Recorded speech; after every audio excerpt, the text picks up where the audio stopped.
The executive, the least said about the executive, the better. Because we've seen what this country has become.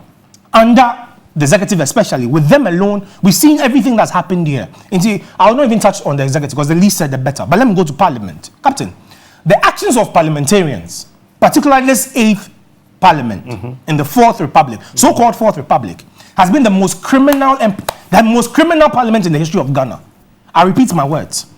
The 4th Republic, the 8th Parliament of the 4th Republic, has become the most criminal parliament in the history of Ghana.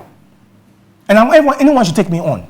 Speaker of Parliament says he has the power when it comes to Parliament. But let me remind Mr. Speaker that the person who gives him the power is the people.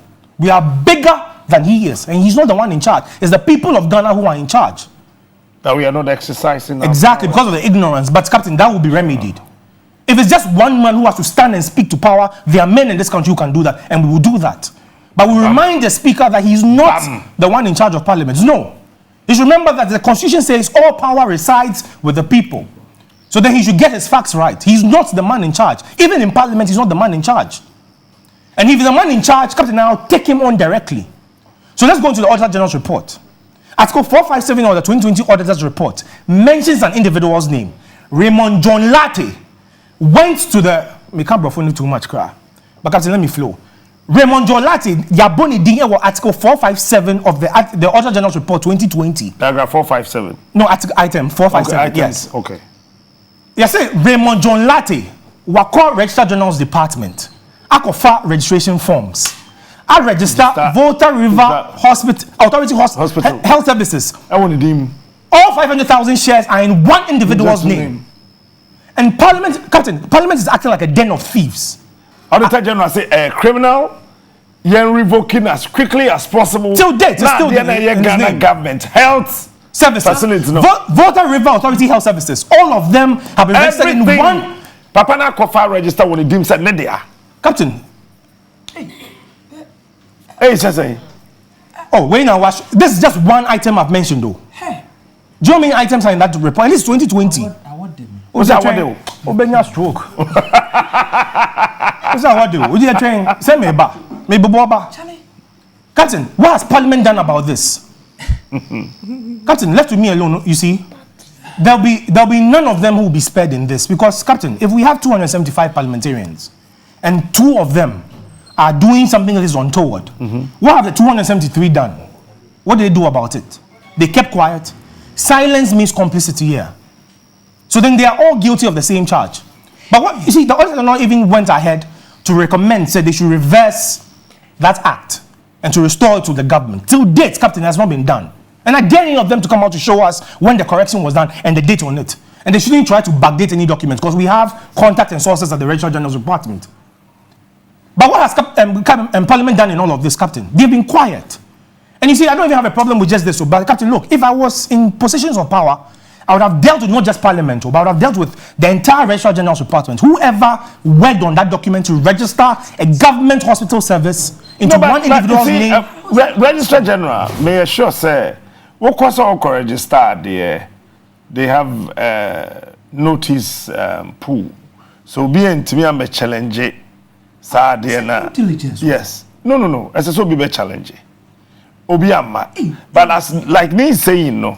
The responsibility of Parliament to say, "Adebia Ghana bind here, no, yedi emra, oversight responsibility." So if anything like this can happen on your blind side, then you're not fit to sit in that house. Even if it happened on your blind side, when you're Obi, Auditor General, your report, the amount said, "This is what is happening.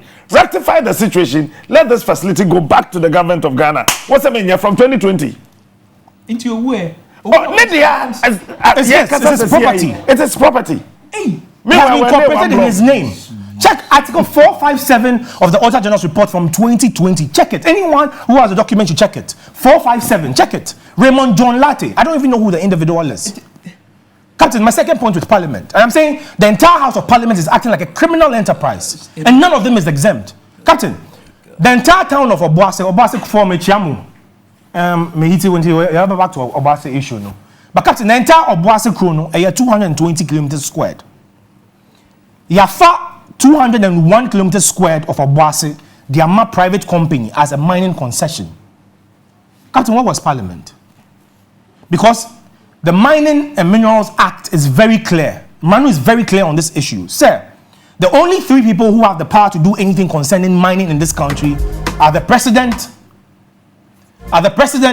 Parliament, and the Minister for Lands and Natural Resources.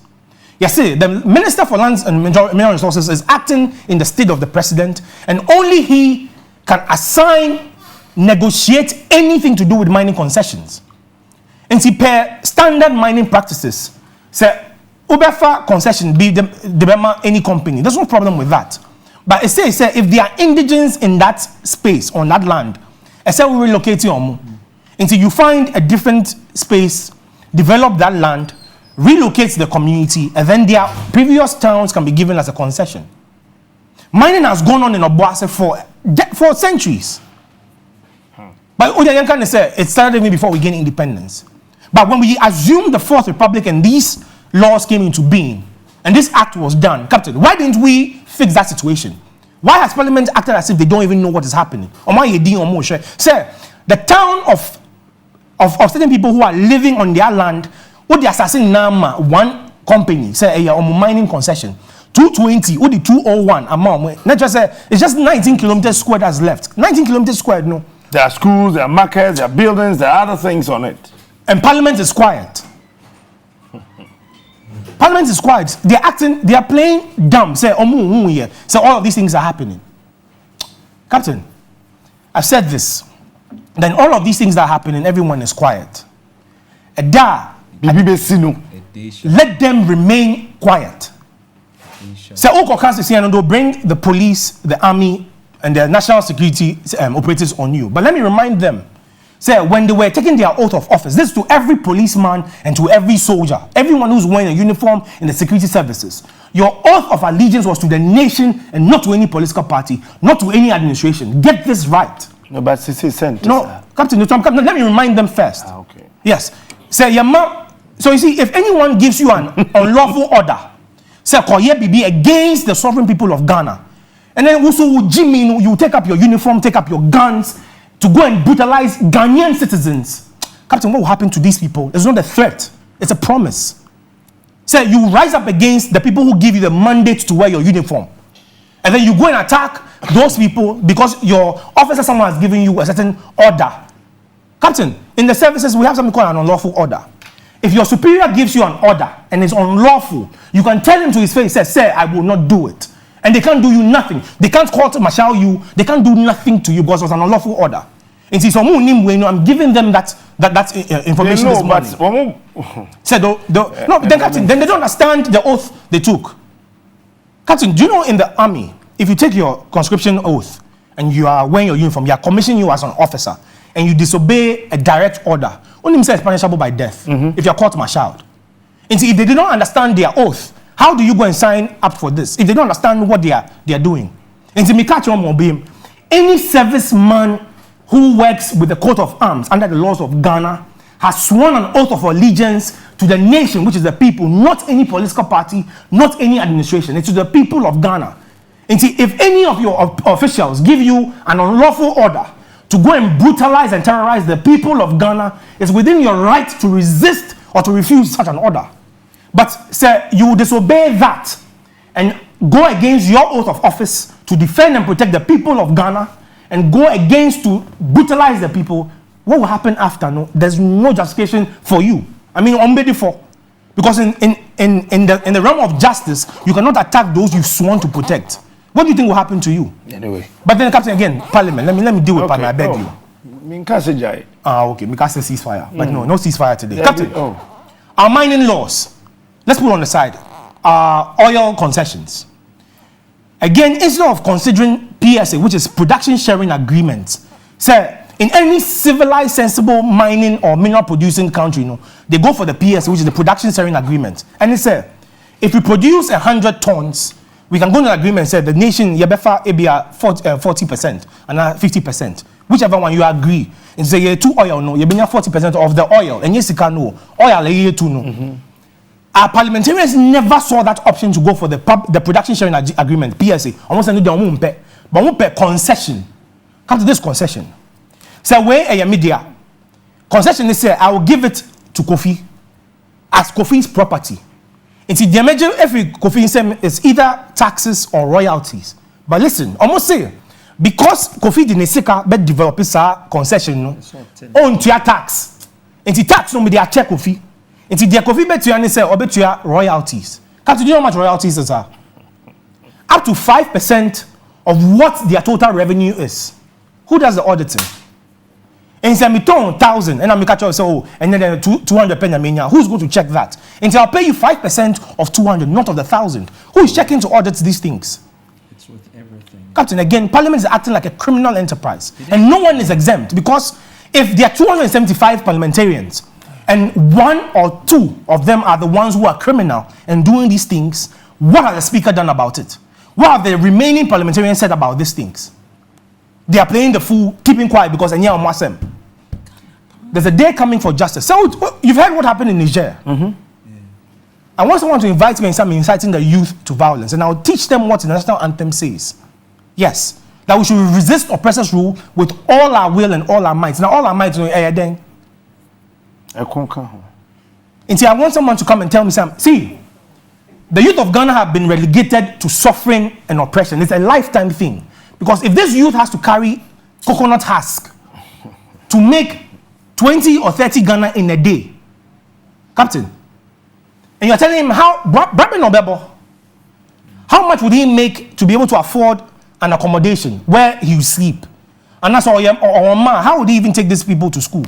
Captain, in the videos, there were young boys who were not even up to 10 years. Almost to sell plastic bottles to go and sell. They're less than 10 years. Is this not child labor? And Parliament is quiet. Nobody is speaking about. Captain, I'm saying, look, again, the entire Parliament House is behaving like a criminal enterprise. A den of thieves. From the top right down to the bottom. Everyone is complicit in this. And I'll take everybody on this. And Captain, Mabobo, just one item from the Auditor General's report, 2020. I've not gone into 2021 or 2022. In 2020 alone, almost a Sky Area or Ghana is 12.8 billion Ghana cedis. Captain, look at this. A bicycle, before one cedi will leave any part of the government coffers, there has to be a long paper trail. And it has to be sanctioned by Parliament. Captain, I'm telling you, it's a criminal enterprise. Everyone in Parliament is guilty of this. Because how much money has been stolen? 2020, almost 12.8. In 2021, almost session C. In the issue of 12.8, so they've increased it to 17.5. Now, 17.5, Captain, and yes, sir, they added a top up of the 12.8. No, from scratch, they stole 1111 CD up to 17.5. Into 2020, 12.8 plus 17.5 in just 2 years. We went more than $3 billion US. Captain, if there's so much money in the country, you can steal more than $3 billion. How then do we go to the IMF and say we're going to borrow how much from them? They just replace them. Captain, the entire House of Parliament is a den of thieves. And they should keep playing ostrich. Captain, I'm saying, look, there's a day coming. Everyone who is quiet should hold their peace. Don't talk, oh. Because in all of these things, no one is saying anything. That day of judgment is coming. Captain, there's a saying, almost saying, even the dog that pisses on the walls of Babylon shall not be spared. Some of them say, if it's roaming around, Oju baby na wajin so kakra. Yes, almost say, even sa crime no obey mistakes, so obey junso afa one. That dog is even guilty. No one will be spared in this country. And they claim we have laws in this country. Captain, have you ever wondered why no government official has ever been prosecuted? Why? The worst they'll do is they say, you better fire, they'll sack you. So that's the worst that will happen. And you know why? Because all of these guys are protected under the indemnity clauses of the Constitution. And that is why they will fight tooth and nail to make sure they will never ever change the Constitution. Because the Constitution itself, Captain, has said you cannot change the indemnity clauses. It cannot be amended. How? How can the Constitution not be amended? They have said that the transitional provisions, indemnity clauses, cannot be amended. It goes on to say that there's no court in Ghana, Captain, that can hear any case concerning those issues. You know what that means? So now legitimized coup. Exactly. Not even the coup, Captain, all the theft. And see, if any Cecilia Japa can never be criminal, she can never be prosecuted in any court in Ghana. Captain, I dare them to do that. She can never be prosecuted because the law says you cannot do anything about it.